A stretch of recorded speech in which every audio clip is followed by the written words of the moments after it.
1 Samuel. Chapitre 19.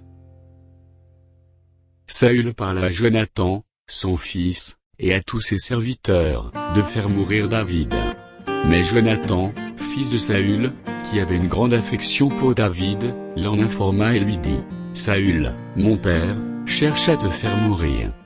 Sois donc sur tes gardes demain matin, reste dans un lieu retiré, et cache-toi.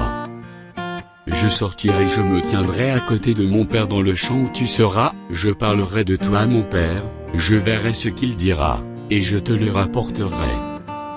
Jonathan parla favorablement de David à Saül, son père, que le roi, dit-il, ne commette pas un péché à l'égard de son serviteur David, car il n'en a point commis envers toi. Au contraire, il a agi pour ton bien, il a exposé sa vie, il a tué le Philistin, et l'Éternel a opéré une grande délivrance pour tout Israël.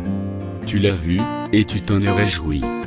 Pourquoi pécherais-tu contre le sang innocent, et ferais-tu sans raison mourir David? Saül écouta la voix de Jonathan, et il jura, disant: L'Éternel est vivant.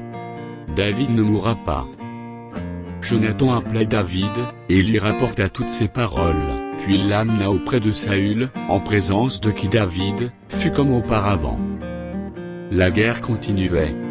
David marcha contre les Philistins, et se battit avec eux, il leur fit éprouver une grande défaite, et ils s'enfuirent devant lui.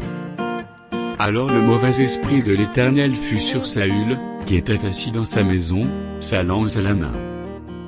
David jouait, et Saül voulut le frapper avec sa lance contre la paroi. Mais David se détourna de lui, et Saül frappa de sa lance la paroi. David prit la fuite et s'échappa pendant la nuit. Saül envoya des gens vers la maison de David, pour le garder et le faire mourir au matin. Mais Michal, femme de David, l'en informa et lui dit: Si tu ne te sauves pas cette nuit, demain tu es mort. Elle le fit descendre par la fenêtre, et David s'en alla et s'enfuit. C'est ainsi qu'il échappa.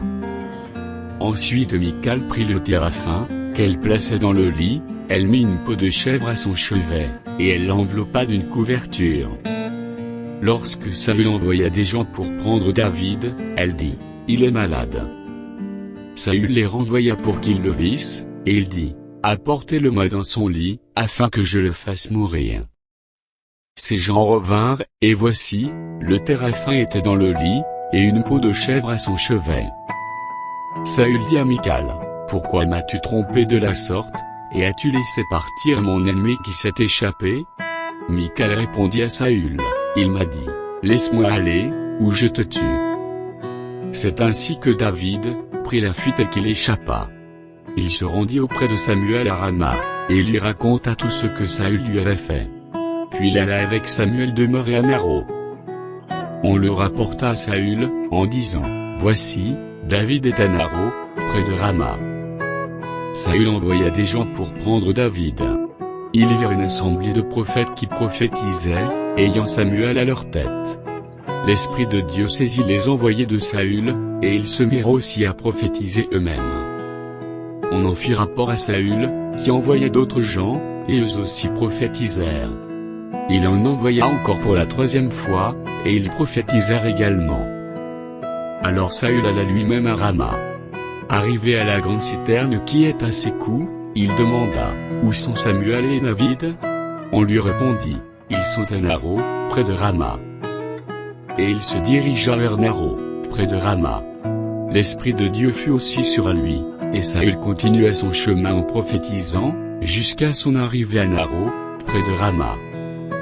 Il ôta ses vêtements, et il prophétisa aussi devant Samuel, et il se jeta nu, par terre tout ce jour-là et toute la nuit. C'est pourquoi l'on dit: Saül est-il aussi parmi les prophètes?